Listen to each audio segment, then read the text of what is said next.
friends, so let's start with the last week update related to GST. As discussed, we are going to discuss weekly update for the GST. So let's start for the last week. So last week no more update, but we are going to divide our update into two parts. In first part, we will discuss procedural parts and afterwards case laws. So as far as procedure concerned, two key updates. One is related to the HSN and second is related to refund. So related to the HSN, recently via notification 90 by 2020, the government has made 8-number-digit HSN code mandatory on the tax invoices for the specified goods. So almost 49 goods are prescribed in that notification, like phosphorus, sodium, etc. So just check whether your goods or whoever product you are dealing with is included in that notification. If yes, then you have to disclose the 8-digit HSN on your tax invoice. So this is related to the HSN. Second, related to the refund. So friends, you may getting or facing the many challenges to refund related challenges. Accordingly, the Apex Engineering Export Promotion Body, so one can say EPC body of India, made the board of the trade to sort or to make the easy refund for the exporters. So EEPC India specifically sought about the relaxation in the Rule 9610. So what is the Rule 9610? So Rule 9610 is related to the or when GST law was introduced, Rule 9610.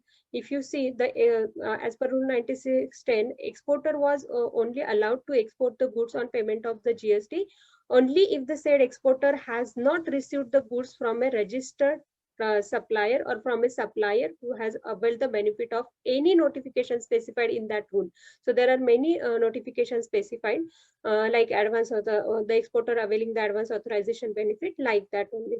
But afterwards that rule is amended, and now amended, I think twice it is amended, and now recently on 10th January 2019 onwards, they had removed the pre-import condition.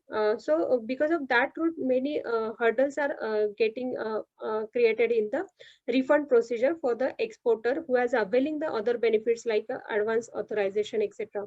So that's why EEPC has sought the relaxation in the Rule 9610, which is creating the hurdle for getting the refund.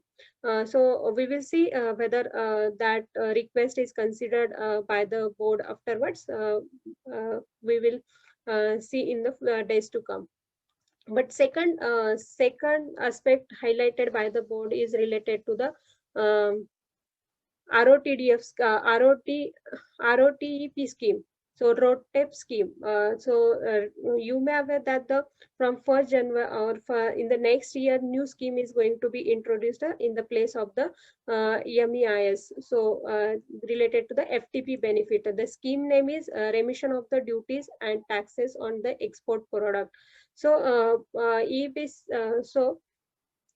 EPC India has recommended that the at least the whatever the benefits under that scheme, that is the road type scheme, should be announced or as earliest or can be factored in the or can be announced at least on the 1st January, so that any representation required can be made. So friends, as an exporter, if your company exporting the goods and you are availing the MEIS benefit, at least first try to submit the data to the government related to the your current benefit you are availing. So and also the data requested by the government for the computation of the benefit that can be allowed in the days to come. So that data should be submitted. The government has prescribed a form R1, R2, R3 for submission of the data. So if you are not submitted yet data to the government, please submit, so that if government announce the rate or revise the rate or announce the revised rate for under the new scheme, which is going to be replaced for the MEIS scheme, whatever the rate announced or the benefit announced, if is less than what you currently availing or it impacting your industry, that at least you can represent that to the government at that time. So please submit the data to the government if it is not submitted or you had not submitted to the government, because on the basis of that only government is going to announce or propose or going to propose the benefit under the ProTap scheme. So this is related to the key procedural aspect of the GST, or discussion or key discussion of the last week related to the GST, which could be relevant many of the industry. Now friends, start with our case law related update. So today we are going to discuss the Apex Court decision. So one Apex Court decision under the GST has announced in the last week, and one is related to the anti-profiteering. So let's start with the first Apex Court, with the Apex Court decision. So Supreme Court has upheld that the upheld on the levy of the GST on the lottery. On what contention the or what are the contention of the assessee? So main contention of the assessee on the for the levy of the GST on the lottery, that it is the discriminatory or violative of the Article 14, Article 19 1G of the Constitution, and also the Article 301 and 304 of the Constitution of the India. So these were the main contention of the assessee.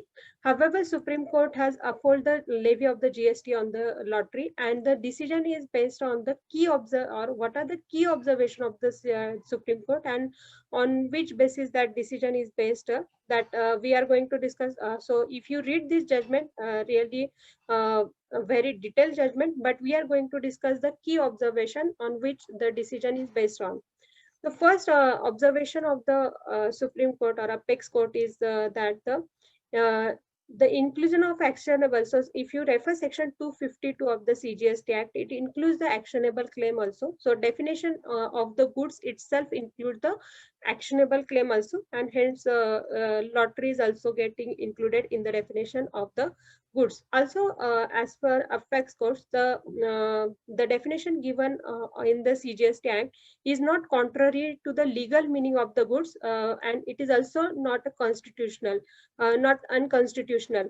So why unconstitutional nature, or why assessee was contending that it is unconstitutional? Because if you see Article 366(12) of the Constitution of India, that defines the goods, and that defines the goods includes all the material, commodities, and the articles. So it is an inclusive definition, and Apex Court has held that the Article 366 clause 12 has observed or contains that it is an inclusive definition, and hence it not conflict with the definition given in the, or and hence the or section 252 of the CGST Act not conflict with the definition given in the Article 366(12) of the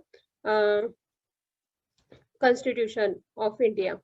Secondly, the Parliament, as per the Apex Court, the Parliament was fully empowered to make the law with respect to GST. And why it is? Because if you refer to Article 246 and 254, which gives the wide, or we start with the, or if you see Article 246A specifically, it start with the notwithstanding, and hence it as per Apex Court, it is a not substantive clause, and hence it gives the wide power to levy or form the rules or the make the laws related to the GST.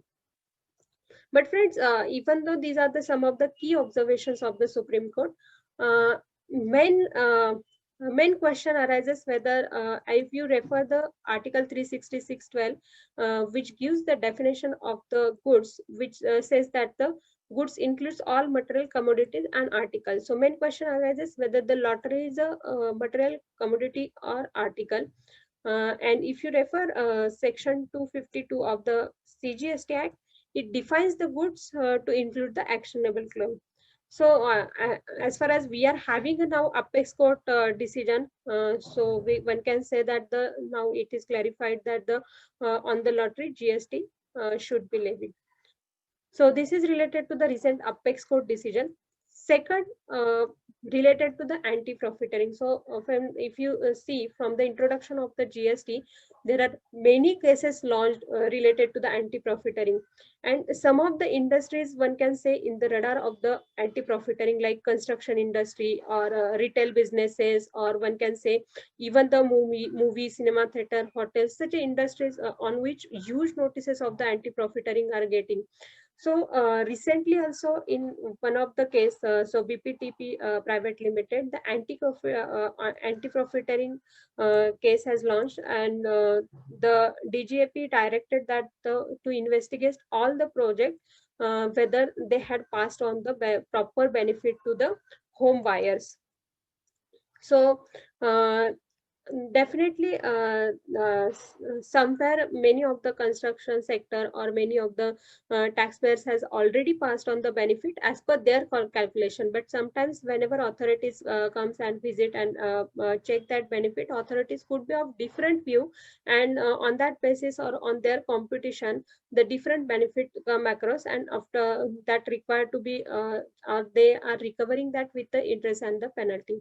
So friends, in our view, as anti-profiteering, if you see anti-profiteering section and the rules made there under, that does not give any methodology to compute the benefit. So if you had made the anti-profiteering benefit, or you have computed with a reasonable method, then that can be challenged at higher court. Even many of the companies has already at a higher forum to challenge the decision of the or levy of the or collection on the anti-profiteering clause.